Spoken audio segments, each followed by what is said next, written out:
Well, my God, you open this door with the key of reason. Beyond it is another dimension. A dimension of truth. A dimension of freedom. A dimension of joy. You're moving into the land of both the ideal and the real, of the possible and the actual. You've just crossed over into the Capitalist Corner. Where reason meets reality, welcome to the Capitalist Corner. Happy hump day, folks. Yes, welcome to the Capitalist Corner. I am your host, Mark Pellegrino, also the chairman of the American Capitalist Party, along with my co-host and vice chair, Michael Liebowitz, who is also helming this amazing channel that we call The Rational Alternative. And Michael's got so much stuff going on, you need to listen up because, Michael, you're going to set the schedule for the next couple of days. Yes, but we are up on, for 904 subscribers now. We are doing quite well. As an aside, you know, it annoys me every time I see the picture of us together because I love that shirt that I was wearing that day. And that day, I lost that shirt. How did you do that? I have no idea.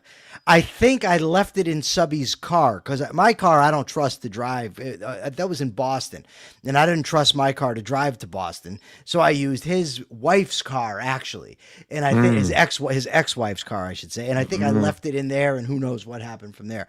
But yeah, look, we've got this show, our flagship, every day, noon Eastern time, 9 Pacific, Monday through Friday. Saturdays, we've been calling it the Capitalist Corner weekend. I think we're going to change it to the Rational Alternative weekend because it's not just a capitalist show. Megan Ribbon's my co-host. I do the membership content on Sundays. Plus, we give them private videos and stuff for membership-only content. And for my Michael Liebowitz, the Michael Liebowitz Show, which is also on our Rational Alternative channel, I've got 2 episodes up already. One's an interview with the great Nikos Soterakopoulos. The newest one is with Sheldon Richman. And I've got 5 scheduled interviews coming up within the next week. I'm not going to put them all out within the next week. I'm going to layer them. But we're doing good. We got good things coming. My goal is to reach 1,000 subscribers by August 4th, which is my 50th birthday. And Persephone is right. The Twitch stream is back. I put Persephone through hell yesterday and trying to figure stuff out. Click this, do this, do that.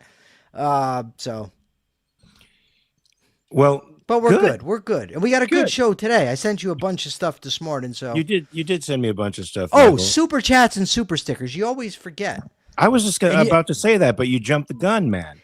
No, I didn't. And I think you forgot to share this to X. Did you share this to X already? I might have. Let's find out. I can see you don't understand. I can go check. No, you're a boomer. Right. You really can't do that kind of stuff. I just did it. So evidently, sir, you're wrong. Evidently. Hold on. And the Michael Liebowitz Show is on Spotify. See, I forget these things. Well, you got to remember them, Michael, because I'm relying on you to announce this stuff. You are the head of the flagship. You're the head of it all, right? You're the foundation stone of this channel, and we need you to get your shit together, baby. Not only that, look at that, huh? Look at the gun show I got going on. Ooh. So yeah, you know, I start a horror movie this week. I'm going to do a little horror movie with a partner of mine.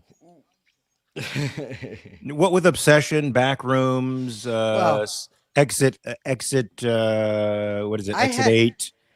You know, I had a guy enter my DMs on TikTok, and it said, what did it said, que eres guapo, which means how handsome you are. The guy told me.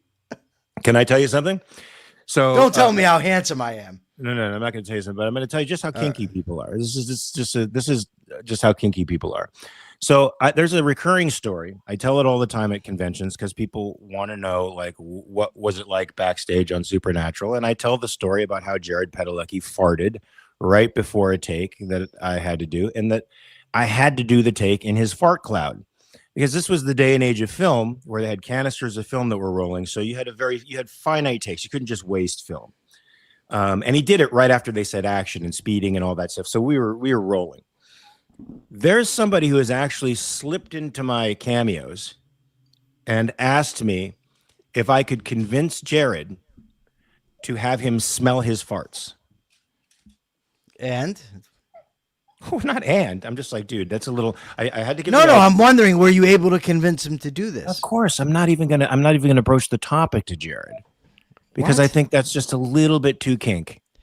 Well, I don't know. When fans want things, I think maybe okay. Look, That's let's just get going. to That's we gone a got little we too far. That's an OnlyFans moment there, guys, and I don't even think you could be desperate enough for money to do something like that. But I just wanted to highlight the kink out there in the world, Michael, because we're gonna go to some other kink here right now with Iran. Did you want to talk about Iran first off? Because Iran's causing problems, Michael. Like we didn't know that was going to happen. Iran has fired on a couple more merchant ships, like we didn't know was going to happen. We've attacked about 80 targets of theirs in retaliation. But radar sites, a little bit of their navy, the remaining navy, the little gunboats that they cruise around in to attack merchant vessels with. We didn't attack any infrastructure, anything meaningful. We're just degrading their ability a little bit, and of course, their main negotiator has posted on X that we have violated the ceasefire agreement, and that Iran is prepared to act with full military force against the United States of America. Now, Yaron Brooks said something a couple of weeks ago that sort of surprised me, Michael. He said Iran's sort of, walking this line, and they got to be super careful because there's going to come a time when we say enough. Now, I know we say enough, but will Trump say enough and really mean it? Look, I put this up there. We have to talk about it because it's in the news. Again, I'm so sick of it. Trump now says these people don't negotiate in good faith. As far as he's concerned, the ceasefire is done. They're liars. And that's it. And he said they're scum. He said they're scum. And he says he diplomatic. He also, he's going to get back to doing what he does best, that sort of thing. Of course, the war is still unconstitutional. Of course, it's still violating the War Powers Resolution. And of course, I don't believe a word he says because gas prices are already up.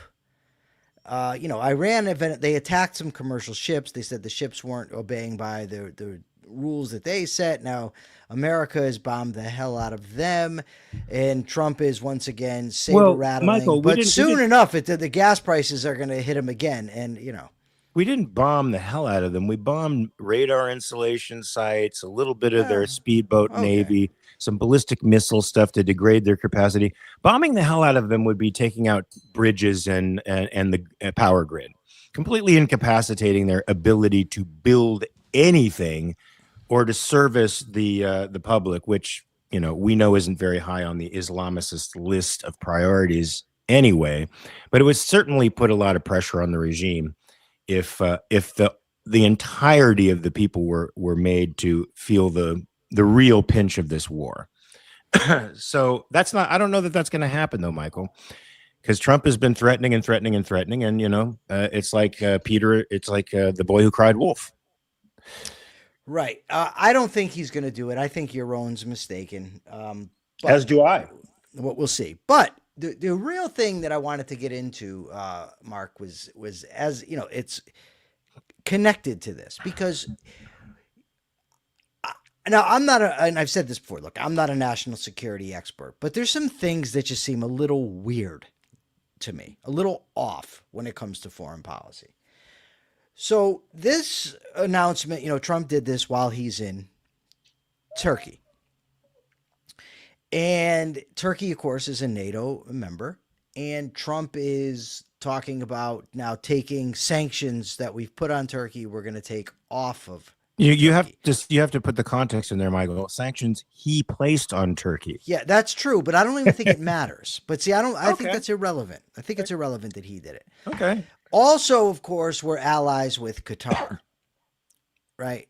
So I don't know if I got to be careful with I'm not an expert. I'm simply saying that if somebody has an argument, I'm open to changing my mind. But here's the thing.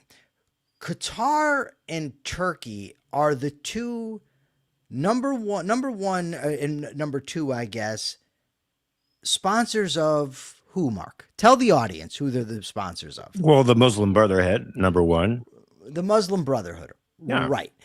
So the Muslim Brotherhood, the actual fount rather of Islamic extremism, it's okay to fund them. I don't understand why we have this urgent need to go to war with Iran. It can't be constitutional. There's no time for the Constitution, no time for the War Powers Resolution. But we're allies with backers of the Muslim Brotherhood. Now, the Muslim Brotherhood also inspired Al-Qaeda and ISIS. Now, importantly, there are some surface differences. Muslim Brotherhood is far more interested in education, convincing people, that sort of thing, whereas Al-Qaeda and ISIS want it now. They're more militant, more warlike, but they all have the same goal of a global caliphate, meaning a global Muslim government. Ayman al-Zawahiri was Muslim Brotherhood. Osama bin Laden was Muslim Brotherhood. I believe the Blind Sheikh was Muslim Brotherhood. And what's the other guy's name? They killed him. Khalid Sheikh Mohammed was his name. I think the guy who planned 9/11. So that said, and then you've got, look here, this is from the Tulsi Gabbard's National Intelligence Assessment from 2026. Al-Qaeda and ISIS pose the biggest threat to U.S. interest overseas in parts of Africa, the Middle East, and South Asia, where these groups operate. They will continue to exploit political instability in ungoverned territory as they seek to rebuild their capabilities and leadership. Al-Qaeda probably has between 15,000 and 28,000 members worldwide, while ISIS likely has between 12,000 and 18,000 members. Africa has become a focal point for the global Sunni jihadist movement, where their largest and most violent affiliates and branches are active. Also in there, the spread of Islamist ideology, in some cases led by individuals and organizations associated with the Muslim Brotherhood, poses a fundamental threat to freedom and foundational principles that underpin Western civilization. Islamic groups and individuals use this ideology for recruiting and financial support for terrorist groups and individuals around the world, and to advance their political objectives of establishing an Islamist caliphate which governs based on Sharia. There are increasing examples of this in various European countries. President Trump's designation of certain Muslim Brotherhood chapters as foreign terrorist organizations is a mechanism to secure Americans against this threat. Okay, so he's securing Americans against the threat by being allies with Turkey and Qatar, who fund them. Importantly, also, Hamas is a branch of the Muslim Brotherhood, right? That's where they come from. That's correct. How does it make sense that Al-Qaeda and ISIS are the biggest threats to us overseas? Iran has never attacked us here at home. They've tried, but they've never succeeded. Al-Qaeda has. And yet, the saber rattling in the war is all about Iran. But not only are we not at war with countries that sponsor the Muslim Brotherhood, we're allies. Not only that, but a former Al-Qaeda member is our guy in Syria. Does this make sense? What am I missing, Mark? Well, you're not missing anything. You're just describing pragmatic politics as usual. I mean, this goes back, Michael, to the concept, I think, that animated us since World War II and throughout the Cold War. The friend of the enemy of our enemy is our friend. Remember how we allied ourselves with the Soviet Union after they made a pact with Nazi Germany, which was betrayed by Hitler. Well, we allied ourselves with the Soviet Union, who was, even at that time, for 2 or 3 decades before the war, infiltrating the United States and attempting to establish fifth columns and insurrectionists and sow chaos through the labor movement in the United States. It was already a counter-American ideology that was spreading across the globe. But and we allied ourselves with rather unsavory historical figures because they were also the enemies of the Soviet Union. Of course, that impugned our ethics across the world. Nobody could take us seriously, as nobody can take a pragmatist seriously with respect to integrity at all. because every instance is a discrete moment in and of itself. It's isolated. It doesn't have any connection to principles at all. And that's what we're seeing here, Michael. The Arabs, the various Arab countries, despite the fact that they support terror and export terror around the world and support educational systems that promote terror around the world, are the enemies of Iran, or they are at least a counterpoint to Iran. And so we're interested in maintaining ties with them in the interest of defeating the enemy of the moment. However, we know how that turns out, Michael. We armed the Mujahideen because they were the enemies of the Soviet Union. And Reagan thought it was appropriate for the Christian and the believers of God to fight the atheistic communists together. What we wound up doing was training the Mujahideen to fight us later on, and training Osama bin Laden, who planned 9/11 attack on us. So down the line, of course, these things are going to have terrible reverberations for us. But for now, the politicians only see to the next election cycle. And the election cycle that they're seeing is midterms, bringing gas prices down, trying to create an alliance that intimidates Iran. But Iran does not care. They don't care, Michael.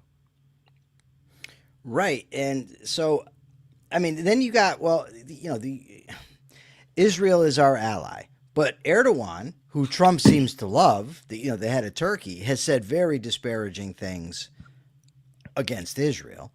Netanyahu certainly he's harbored Hamas terrorists. The upper echelons of the Hamas movement were in Turkey, as well as Qatar. He harbored these guys, and now Trump is considering giving them F-35 fighters. Now, people have to remember that we sanctioned them because they got Russian-made air defense systems. So betrayal, they're a NATO ally, supposedly, but here they are allying themselves with Russia and arming themselves with Russian systems. This means they have a very close military relationship with one of our number one or two geopolitical enemies. So to give them a piece of technology like an F-35, Michael, is utterly stupid. He's handing them the playbook, basically. He's saying, here, Russia, check out our F-35. Now, you can't shoot them down now. Your air defense systems are completely helpless against our F-35s. But here, let's give you the technology so you can reverse engineer it and figure out a system that can actually work against it. You also have this, the saying, fool me once, shame on me, fool me once, shame on you, fool me twice, shame on me. So who's going to take these threats of, this catastrophic assault seriously? Are our allies going to take it seriously? Is Iran going to take it seriously? And importantly, is Israel going to take it seriously? If I'm Israel right now, I'm very hesitant to get involved in a large-scale or a promised large-scale war in Iran, because you might just leave me holding the bag. You might back out again, which I'm sure Trump is going to do. So, and then they're screwed again, and then he ends up maligning them, and his vice president maligns them. And the other thing is with Trump, these guys don't. He said, if my negotiators want to continue, that's fine. But as far as I'm concerned, it's over. But Trump, you were the one over and over again who said how eager they were to make a deal. They want a deal so bad. Oh, they want it so bad. You're the one who said they would unconditionally surrender. You're the one who said they wanted peace. So what is this? If now you've come to the conclusion that they're scum and can't be negotiated with, then how wrong were you to begin with? And what I'm thinking we're going to see from the Trump sycophants is this idea that, Jason Adams refers to it, the 4D chess. Yes, he said negotiate. He knew all along they weren't going to do it, but he gave it a shot. So then when he destroys them, he'll be able to say, well, I tried everything else. I'm sorry, folks. There's no evidence that Trump is operating at that level of sophistication. None. Yeah, they say this is part of his strategy to overcompliment somebody, to lay it on really thick for them in an attempt to butter them up for the deal, I guess. But Michael, for the last 2 or 3 weeks, he's been harping on the fact that the new regime in Iran, which is ideologically the same as the old regime, is somehow more rational. The actors there are more rational. They're reasonable guys. They want to come to a deal. So, yeah, it's difficult, folks, for us to accept that this guy governs by any kind of long-term policy or understanding of human beings, Michael. And even if that was a tactic of his, he shouldn't make it public. You know what I'm saying? What is GWOT? I've confessed I've never heard this term before. Greg Doherty said it does not name the enemy, but rather declares war on a specific tactic of violence. It's like referring war, to the war on terror. Yeah, See, I don't know what it. War on terror, global war on terror. Okay. Right. All right. Thanks, Greg. I'm my acronyms. I'm not really up on them.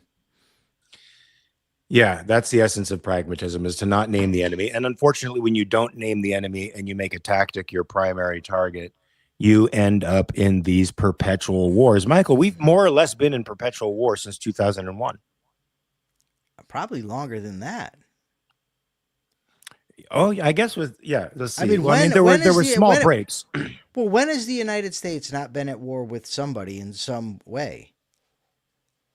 I guess with the Cold War, yeah, we were making political and military maneuvers in Central South America, all over Africa, all over the globe, trying to head off the Soviet menace. So even beyond that, I mean, we were in Iraq, Bosnia, Kosovo. By the way, saving Muslims.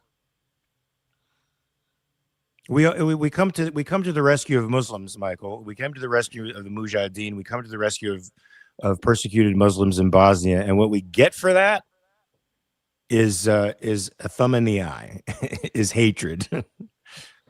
So for anybody that likes what you're hearing, not necessarily agrees with us, but just likes the discussion, likes the way we communicate, if you're joining us from X, this is the Rational Alternative channel, and the show is The Capitalist Corner. We're here every weekday, noon Eastern, 9 Pacific, and we do our best to give you the facts and our assessment of the facts. And we do a lot of research in order to bring you these facts. So, Michael, Jean-Jacques Machado has Q&A sessions every once in a while in class where, he'll go around and ask students, if they have any questions, throw them out there. If you're having problems in certain positions or in your sparring, how do you solve them? And Jean-Jacques always has the answers. But sometimes there'll be somebody who'll say, how do I get out if somebody has back control and a deep rear naked choke on me? and Jean-Jacques will say, well, first of all, you shouldn't get there. You shouldn't get there, because there are some positions when they're deep enough, there's absolutely no way out. There may be no way out. And if there is, it's going to be a tough haul. And this is the way it is with Iran, Michael. We should not have been there, but now we're in. And so you pull out with great destructiveness right now, not only to American prestige, a diplomatic integrity, and to our power, our geopolitical influence and power with respect to our allies. But you demoralize the United States as well. So it's like you have Michael, it seems to me there's only one choice, and that's to go in. That's to decimate the infrastructure of Iran. That seems to me the only. I hate that word, decimate. I hate it. I do too, but it's true. The solution is but do you know why I hate it? Do you know what does it mean? Let's see. Let's see if you know, and then you'll know why. Destroy, I hate it. Utterly destroy. No, it means to destroy in every 10th part. Okay, so then we need to destroy in every first part. But yes, but everybody uses the term that way, and I just don't like it. By the way, your initial description, it sounded like I ran as a clap-infected hooker. You said we should have never been in there to begin with, and now that we're in, we got big problems. Now you're in. You got to go all the way in. You might, you might as well infect all the way, buddy. But you got the infection. There's no. Anyway, back. Right? Yeah, I don't know. Kill the metaphor. There's just it's the entire problem is really well, not the entire, but a big problem is with a lack of consistency, a lack of an integrated view of foreign policy.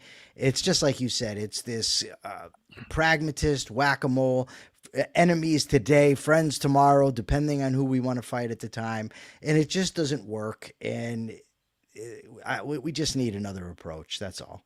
That's Michael. That's the way he sees everything, doesn't he? I mean, that's probably the way he did business. Enemies with one guy one day, friends the next, building something, breaking it down. He has no sense of, no sense of overarching principles in general. But I mean, the concepts of loyalty, concepts of relationship, I don't really think matter to this guy in any real sense. No. I mean, I hate to psychoanalyze the guy, but are we dealing with a psychopath? I mean, somebody more than a. I think there's a malignant narcissist. I think certainly there's not much difference. They're both cluster B personality disorders. Can a sociopath or narcissist introspect a little bit? I mean, a psychopath, I don't know if they can, but wow. I would argue we're going a little far afield here, but I would argue that a sociopath, if a sociopath could be taught his own interest, then you might see some refraining from destructive policies. A psychiatrist once explained this to me like this, and there's different definitions of psychopath, sociopath, antisocial personality disorder, psychopathy, whatever. But he told me in essence that the difference between a sociopath and a regular person is a regular guy sees somebody else wearing a Rolex and thinks, wow, I'd really like that Rolex, and just keeps going. The sociopath thinks, I really like that Rolex, and takes it because he has no compunction about stealing. And I asked that psychiatrist if that sociopath could learn that stealing that watch is not in his interest, could he stop? And the psychiatrist said yes, and went on to give examples of that very thing. But you've taken us now into the field of psychology and psychiatry. I don't know how you did it, but you did. I did it by conjecturing on Trump's psychological state, which I think is somewhat fascinating. It's fascinating. It is fascinating. It really is. Certainly, they should analyze his brain at some point in some pathological institute, just to see if there's any way they can use organic chemistry to stop people like this from gaining power. Yes, that would be great. If you give super chats and super stickers, they will not be going to the institutionalized Trump fund, but they are very appreciated. All right, tell us a little bit about what's going on here with socialism, Mark, and why does this keep happening to me? So, well, first of all, you got to know that this dog is going crazy because his mommy isn't here. She just went out for an appointment, so now he is going absolutely mad. That's all right. The fans love the dog. He's unplugged the lamp a couple of times. He's knocked over my microphone. He's a little panicky. That's just the way it rolls.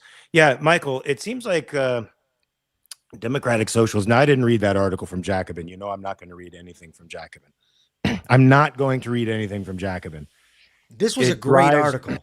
It drives me insane. This was a great article. Well, so what? This was a great article. So why don't you give me the perspective from Jacobin? Well, how is it that if I tell the audience all the research we're doing, conflicting points of view, and then you come out and say, the audience knows, anybody who's been here with us for a while knows that I'm we're sick and bringing fucking tired in of the Jacobin. But we're bringing in new people. For new people. That's the whole... For new people, I want you to know that sometimes Michael gives me an article from Jacobin. For the first year, maybe, I read these fucking things. But after a while, it became torturous to my sense of truth. It became torturous to my sense of my rational faculty. I had to stop. Michael, okay, I'll give you an example. This is a parallel example. I sat in on Sandy Meisner's classes. The great Sandy Meisner came and taught at our theater company for about a year or two. I was privileged enough to sit in on the great master's classes. His students were awful. They were all that's wrong with acting and with Hollywood. I actually got the feeling as I was sitting there watching their terrible acting that it was influencing me in a terrible way. Like it was just infecting. It was a virus that was infecting me somehow. Not that it was going to make me bad, but just that it was harming me in some way. So I got into the habit of setting up Sandy's microphone, listening to him talk. They would act. I'd go outside. I'd wait for the exercise to be over. I'd come back in and I'd listen to Sandy's discussion of the exercise. And it didn't matter that I didn't see their work because I knew it was awful anyway, but he had very insightful things to say. That's the way I feel about the Jacobin. There's something in it akin to a mind virus. It doesn't take me over. It doesn't zombify me. It doesn't make me irrational. It just really makes me sick. All right. Well, this particular article was about whether in the Democratic Party, the idea of democratic socialism is going to replace liberal progressive as sort of the dominant theme within the party. So whereas you would say, liberal Democrats or, the progressives on the left, that democratic socialism just becomes it. The article actually discussed the changing meanings of the term liberal and how the neoliberals were upset with the hijacking of the term by progressives. That stuff was good. And it also talked about how these democratic socialists view progressivism or liberalism as a sellout, basically, but like selling out to capitalism, selling out to the power structure in America. I do think that there's a very good chance that democratic socialism overtakes the Democratic Party. These people are young, by and large, that are in these movements. There's no reason why, in my view, unless they change their minds. I mean, people do change as they get older, but that is where the energy is over there. And I think there's a very good chance that the label does sort of take over on the left and within the Democratic Party. Yeah, Michael, we've been saying this for a while because democratic socialism is a more consistent version of the altruist collectivist axis that these guys believe in. So they are going to gravitate towards the thing that is more morally consistent to them. And they're going to win in their arguments against their fellow Democrats. So, yeah, I think this is it. I think this is the direction that the Democratic Party is going. Abundance Democrats, people that have some kind of flirtation with capitalism, some kind of flirtation with individual rights, because there are still those in some of the traditional Democratic circles, those they're going to be disaffected. And as far as I'm concerned, Michael, this offers a perfect opportunity for another party to come up. The American Capitalist Party being the one I think could sweep up some of these disaffected folks, constitutional conservatives, people who think or have at least a sense that capitalism is the most benevolent system out there, the best system for human beings to function under, and that a representative republic best protects your individual rights. Go to AmericanCapitalistParty.org and check it out. We couldn't have a better chairman of the American Capitalist Party. Won't read the article, but will always find a way to segue to the American Capitalist Party. Job well done, sir. But you knew when you gave me that Jacobin article I wasn't going to read it. I had a feeling, but I was hopeful because it was actually decent. I'll tell you, I'll get to that in a minute. But the other day, yesterday, I think I have local people that I follow, friends that from my town and whatever. And there's this one girl, and she's a really nice girl, nice lady, I should say. And she's a Democrat.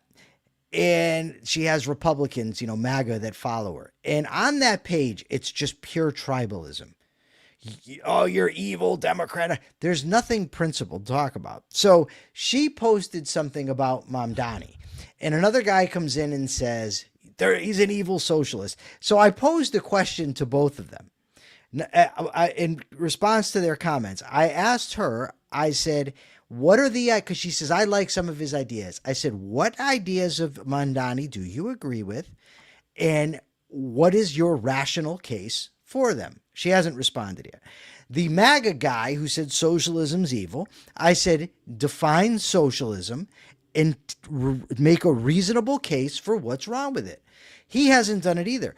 What it reminds me of, I was having a conversation this morning with Subby, and this is what politics really is. When in the 2004 American League Championship Series, Alex Rodriguez smacked the ball out of the pitcher's glove. he got caught for it, and they ended up calling him out and whatnot.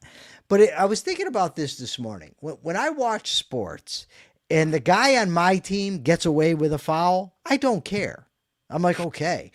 When I see the other team commits a foul and they don't call, I'm like, what the hell, right? Mm-hmm. But that's just sports. This is politics. This is stuff that actually affects us all, but it's devolved to the point where people aren't even making arguments anymore. It's just, you're on the other team, you suck. You point out what this team has done wrong, and then they say, well, what about your team did this? Nothing about policy, nothing about philosophy, nothing about principles. And that, my friend, I think is a real place where we can wedge in with good arguments, because I can't help but think there's people out there that actually want to hear a case made for what they believe in.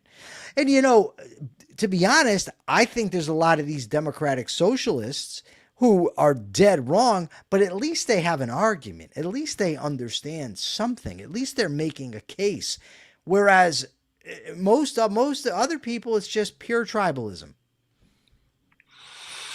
Yeah, I agree. The Democratic Socialists understand what the problem is right now facing most Americans. It's affordability, and they are offering a solution to it. Now, it's a solution that's been offered multiple times and failed. It's a solution that's immoral, and that's why it's impractical.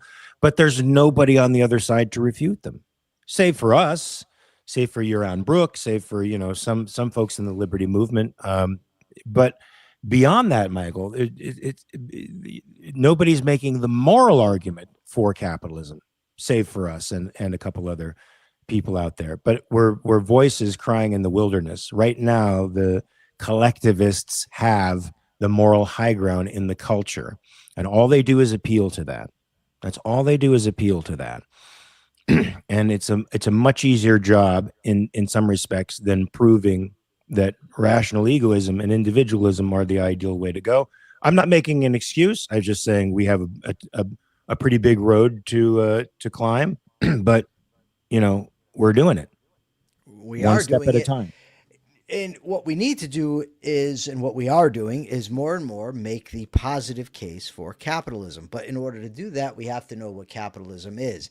Now, on an aside here, this weekend's membership only. I can't remember what time I said I'm gonna do it. Oh no, I'm gonna do it at 10 a.m. Eastern time this Sunday. I'm gonna do the membership only stuff. What I'm gonna do is pick apart and just why Ayn Rand's definition for capitalism is a good one, because there's multiple definitions of capitalism. So what I'm going to talk about is why I think hers is right, or why I think it captures the essence of what we're talking about. But that's going to be more of sort of an epistemological argument. What I want you to do, Mark, if you don't mind, is just give us the definition of capitalism that she used, or something close to it that you use, so the audience knows what it is that we are in fact arguing for. Well, I can tell you what I use, the concepts that I go by with respect to capitalism. Capitalism is a system of free exchange and association between all individuals. It protects individual rights, meaning your right to rational action and the full use and disposal of your property as you see fit, understanding that rights and property are integrated, and that violating the rights of property will violate your rights to life as well. So basically, it's a system that protects individual rights and property. All right. I love Mark Pellegrino, but definition is supposed to condense a vast array of information. Right. So I just looked up. You asked me Rand's extemporaneously, so I just spoke extemporaneously. Oh, you did. You play. I mean, you're an actor. Let's be honest. You're an actor. Right. I'm going to pull all the meat from the bone that I can, my friend. Okay, you do that. And while you're doing that, I'm going to read Ayn Rand's definition. Good, thank you. So Ayn Rand defined capitalism, and it's basically what Marx said, just far more succinct. Capitalism is a social system based on the recognition of individual rights, including property rights, in which all property is privately owned. So importantly, it's not just about economics. It's about individual rights and individual liberty.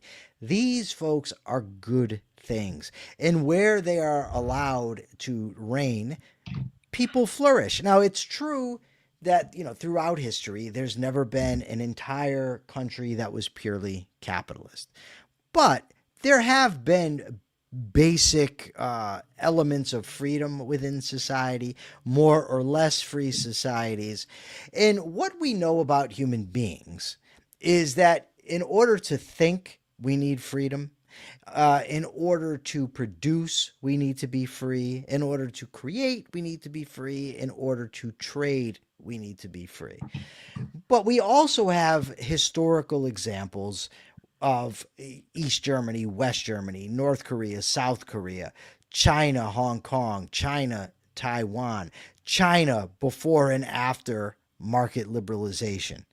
Right, so we can see when late 19th century United States, or when capitalism was first ascendant with the Industrial Revolution. We know what the results are. We know what this system can do. We understand why human beings need to be free. What we haven't yet, I don't believe, figured out is how to properly communicate these ideas to mass audiences, to bring in. I know there's going to be people, well, Ayn Rand did it, Mises did it. Okay, that's fine. But there's also plenty of people who claim to follow Ayn Rand who support Trump. So, and I'm not putting the fault on her. I'm only saying that there has to be a better way to reach more people. Indeed. Mark, you look like you're going to cry. Don't cry. I do? No, you're projecting, brother. I don't feel like crying, but it is a little disconcerting. Projecting? I don't feel like crying. How am I projecting? Never mind. Am I making a false attribution? Is that what you mean? No. I said projecting, and I stand by it. You know what bothers me recently, Michael, is there's a new tactic by the socialists to list all of the things that people rightly say are the fault of socialism, and then say you're literally describing capitalism. Right. It's a form of gaslighting that is just unbelievably disgusting. Is it gaslighting or is it ignorance or both? I think it's look, for the leaders of the movement, some of these people are the ones posting it. It's gaslighting. For some, it's ignorance. They literally just don't know what capitalism is and don't know what socialism is, and they're just droogs going along with whatever's popular out there. But it's highly annoying, because it takes that premise that capitalism is really just government serving the rich. That's what it is. The monopolies that are the result of capitalism. Really, and it's difficult to explain to these people, that's not capitalism. The monopolies that are formed in a regulatory state, that's socialistic. That happens in socialism. That doesn't happen in a free market economy. By any chance, you've read, well, I know you've read it, and I believe you said it's the best book on capitalism. That's really what I want to know, is how good is Andy Bernstein's book, The Capitalist Manifesto? I loved it. I mean, it's been years since I've read it, but I did like it quite a bit. And I think it's very accessible to people. Well, I have it coming. It should be arriving today, and I am going to rope the aforementioned Dr. Bernstein into doing a series on this channel discussing that book. Would Perfect. That be a good idea? I think that would be a very good idea. But I think we need to focus on the moral, the morality of capitalism, why it's good, just like Rand did. I mean, that's where I think she was probably the most powerful. Yes, she made great arguments for capitalism in every respect, but when she hit it from a moral perspective, I don't think it had ever really been done before. Not like hers. Not the invisible hand, or not that your vices can be used to actually profit the common weal. None of that.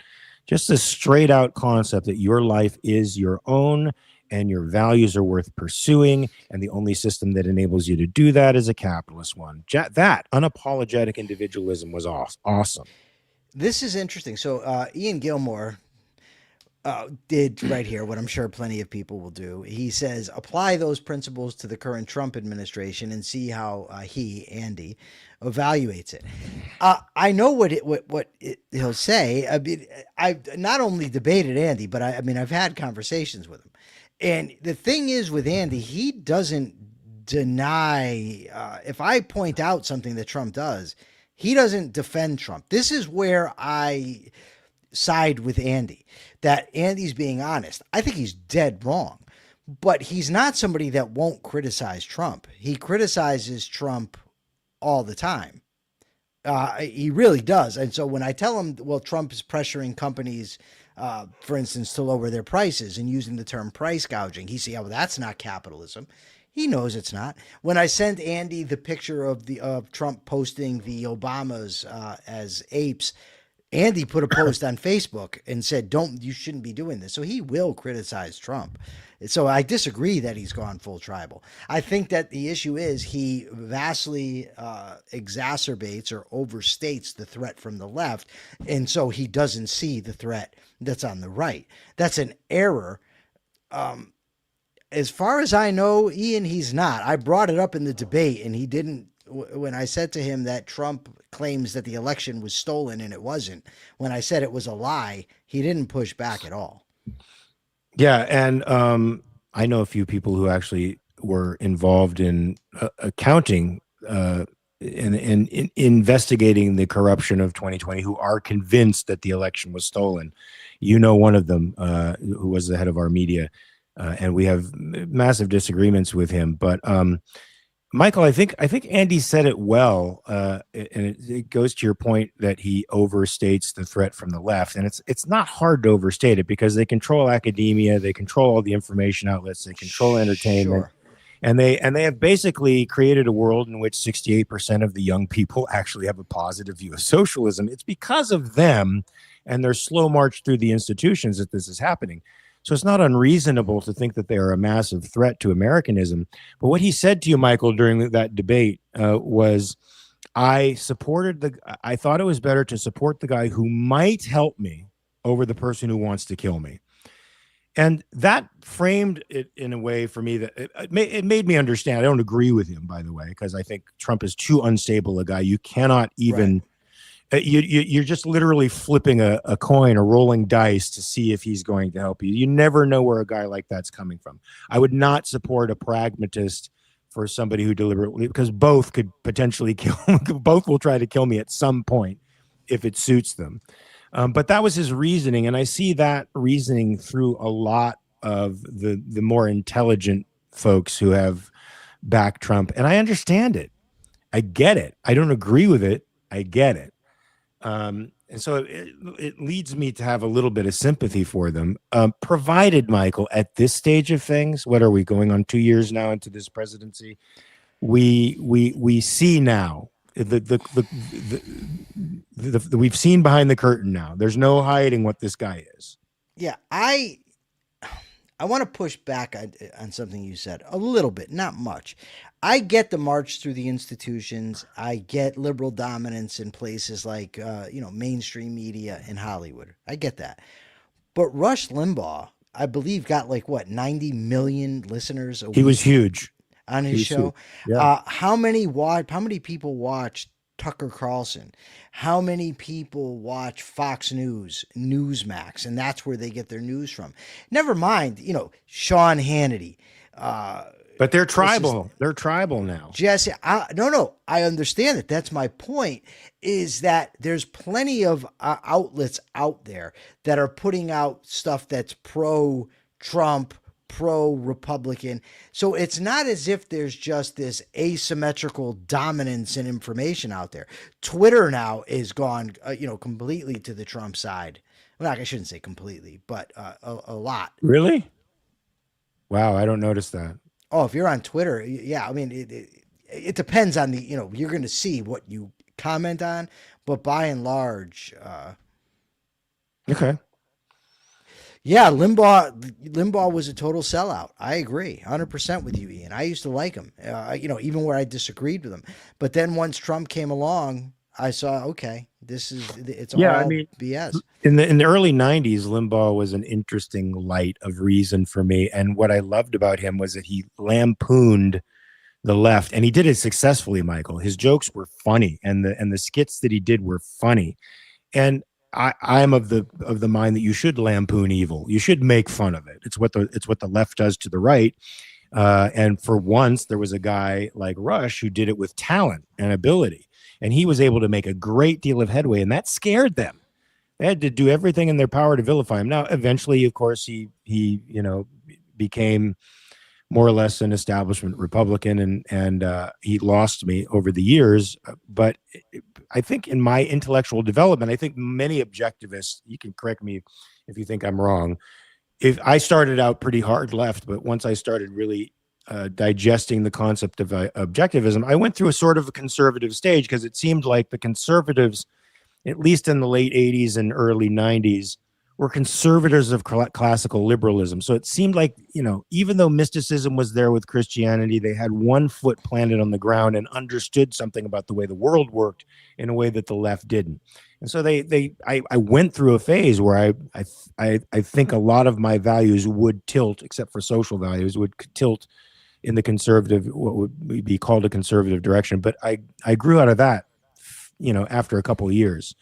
Yeah, I fell for it. And, I thought that conservatives were good. I thought they were bad on some things, but by and large, I thought, okay, at least they're talking the language of tax cuts, deregulation, balanced budgets, strong national defense.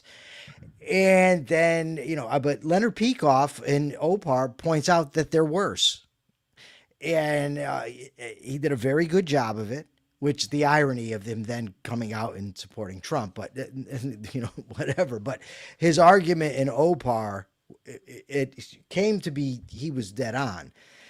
Robert Naser says Limbaugh was once great and was a huge disappointment in 2015, and it was sad that he passed away without acknowledging that he sold out to Trump and the moral practical dichotomy. Yeah, it was both Hannity and Limbaugh. Hannity's unwatchable now. I got to be honest with you. He's unwatchable.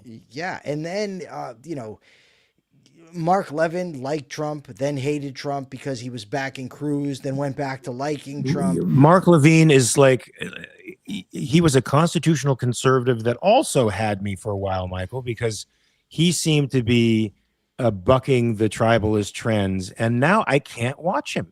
because of his throwing in the support for this guy. I was going to get to Glenn Beck. I used to listen to Glenn Beck for a breath of fresh air in the early days of the Trump phenomenon. And he was spot on. And then slowly, once Trump won, he didn't do it all at once. And I have to think that this was premeditated. I don't know, but it sure seems like it slowly he gravitated toward Trump to the point where now he says that free trade is a bad idea. Are you kidding me? No, he says Trump was right, I was wrong on free trade. He's basically caved to Trump all over the place. I mean, I just feel like these guys are more into popularity and power than they are into the truth, and that's disturbing. I hope it's a weakness for them that we can exploit since we have principle on our side. Certainly the Iranians have their principle on their side. They're consistently applying it. And it's making the unprincipled pragmatists run around chasing their tails. So a one person armed with principles is a very powerful, powerful thing. So we've got here the question that I asked yesterday was Floyd or Zeppelin. And Joseph Collard says Zeppelin hands down. Robert Naser says it's a tough one. Apples and oranges, like choosing one of your own children. For now, come on, Robert. No. He said, for now, I'll go with Zepp, but ask me again tomorrow. It disturbs me greatly that our watchers and you could be so wrong about this. Well, also, guys, Roger Waters is an incredibly awful anti-Semite, and he's a horrible human being. What does that have to do with this? He's a terrible human being. Even Gilmore hates him. Everybody hates him. except for these po-pos. Ian Gilmore says Floyd is better, and he's right. Listen, there is nothing that Zeppelin will ever or had ever put out that beats "You Running, You Want Run to Catch Up with the Sun," but it's sinking. It races around to come up behind you again. Nothing that Zeppelin will ever put out will match that. Okay, so they might have been very good lyricists, but Hold on. The sun is Jimmy the same Page- in a relative way, but you're older, shorter of breath, but one day closer to death. Jimmy Page Come on, is an come on. exponentially better musician. John Bonham was an Come on, exponentially come on, better come musician. on. Sorry, Listen, it's true. These people are song singers. Nothing that they do No, Greg, beats them. Floyd does not win. Oh my God. No. Listen, hold on. Did they get you to No. change a walk-on part in a war for a lead role in a cage? No. Come on, nothing. Floyd wins, hands down. There's no doubt. No, who's better, Jim? And lyrics is huge in this. No, lyrics wasn't the question. James is absolutely right. Who is the better band? Oh, yes. Who is And the you're better gonna- band? Who is the most more influential band? Zeppelin. The question man. wasn't about Zeppelin. I mean, the question was about Zeppelin. influence. Who's better? Are you Who is okay? better? Zeppelin. How about all this around? one? My question today. I got another one. Then we're the Zeppelin one. We're gonna do a Leaves are knockout. falling How all about this? around. Zeppelin I was or on Black my Sabbath? way. Zeppelin Now or you're Black on to Sabbath? something. Now That's you're on to today's question. Zeppelin Hey, wait a or minute. Black you have Sabbath? To you have to do the capitalist thought. I'm for the going day. to. I'm going to do the capitalist But thought you of the robbed day. me of my. You robbed me of my question, which I didn't have anyway. But so it's good that you did. But I'm still going to protest. Jim Croce. Okay, operator. All right, look. We're going to go with Jim says Zepp is much better than Sabbath. Go to YouTube and answer the question, Jim, and you are wrong. Way, way wrong. Well, I mean, Sabbath is sort of the font of heavy metal, man. They're like What? Sabbath is the beginning. It's like the Sabbath is, yes. Okay, I thought Yes, you that's said what I Zeppelin. said. Oh, wait, No, you're right. Sabbath. It's like Ozzy and Sabbath were like Yeah. they're the gods Okay. of heavy metal, man. Oh, yeah. No, yeah. You can't complete. Oh, God. All right. Sabbath or Zeppelin? And have you heard the Wizard? Have you heard the Wizard? Misty morning, clouds in the sky. What a song! What a lyricist! What a band! But the whole beginning, that whole opening with the harmonica and that hard bassy guitar, is just unmatchable. Do you know? And I when I was a kid, I started listening to Ozzy when I was 5, and on the Speak of the Devil album, he had this little guy, that he used to bring on stage. I guess he'd hang this guy and shit like that. This guy, and he called him. His name was Ronnie. Right. And I never clicked until very recently I read about it. That was the shot at Black Sabbath, because Black Sabbath's new lead singer was Ronnie James Dio. Oh, I'll be who was damned. very, very short. And I never knew this. I love Lifehouse. By the way, one of the Love best of a lifetime. And by the way, I love Taylor Swift. Okay. By the way, one capitalist of the thought- best concerts I ever went to was Ronnie James Dio's Holy Diver tour, which was great. And he's a little guy, but he held an audience of 6,000 people packed into the Olympic Auditorium. Okay, in we're the gonna palm test. of his little hand. We're gonna test Mark Pellegrino's knowledge real quick. I want No, you to don't, finish don't, the don't, line. don't. Just finish the line. What are you No, doing? no, no. What are you? Why are you panicking? Because I might There's nothing not. to- Because I'm And on then the so spot what? and I'm gonna brain fart. All right, listen. Between the velvet lies. What's the next line? I don't know. You have There's to a do the truth. There's a truth as hard as steel. And the truth today that we're going to talk about before we leave now is the truth about capitalism. As Marx said, capitalism is indeed the moral system. Capitalism is the system that upholds, recognizes, defends individual rights. That means your right to think your thoughts, take the actions you deem necessary to produce your own happiness, and therefore you can flourish in this system. If you are into self-improvement like I am, capitalism is the system for you. If you are into a creative vocation like acting, like Mark is an actor, capitalism is the system for you. It's because of free markets that we end up with all these bands that we're currently talking about. right? All these bands didn't come up in the Soviet Union. They came up in the good old US of A and Britain. I understand Britain was a little socialist at the time. Maybe not the best point on my part. But nonetheless, I think capitalism, I know, is the moral system. Support it, endorse it, spread it. That's what you do. As Robert Nasir says, the truth about capitalism is sexy. Capitalism is wholesome. Capitalism is direct. It is. Capitalism has your number, baby. I got to tell you, I screwed the pooch on this one because it just occurred to me. Black Sabbath was a British band. Led Zeppelin was an American band. Zeppelin, no, British. Zeppelin's the British, man. Yeah, it's from the Yardbirds. They were from the Yardbirds. Yeah, Pink Floyd, British, but nonetheless, British was still more capitalist than the Soviet Union was. But they also. And Greg Doherty with the save. Thank you, Greg. The British bands mostly came to the good old USA. That's right. It was called the British Invasion, man, because they came here and America embraced them 100%. And a lot of those guys took their influence, Michael, from the blues, which were established here in the South. Yes, bluegrass here in the South. In America, they were heavily influenced by the African-American community here in the South, as was Elvis, a homegrown American boy. Question, greatest American band? Oh, Eagles. All right, just take us out with Eagles? No? For the American band. What are we talking longevity in terms of volume of stuff produced? Or are we talking Van in terms Halen. of Van quality? Halen. Van Halen has nine platinum albums. Eddie Van Halen's probably the greatest rock guitarist that ever lived. I mean, Roth was a questionable vocalist, but he was a great showman. I liked him better. I'm going with Guns Hagar N' John. Roses. Guns N' Roses is great. I mean, Slash is iconic. Look, listen. Appetite for Destruction.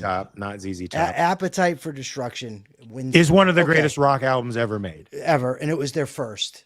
All right, take us out of here. Every song on there is great. Okay, folks, you got 23 hours to check your premises. Also to check which rock band is your favorite. Somebody said the Beatles, hands down, as like overall great. I have to agree with that. I'm a huge Beatles fan. But check all these things, man. In 23 hours, will you change? Will your perspective change? Or is everything that you're thinking thus far the way it should be? We'll see you on the morrow, folks. Check your premises. Peace.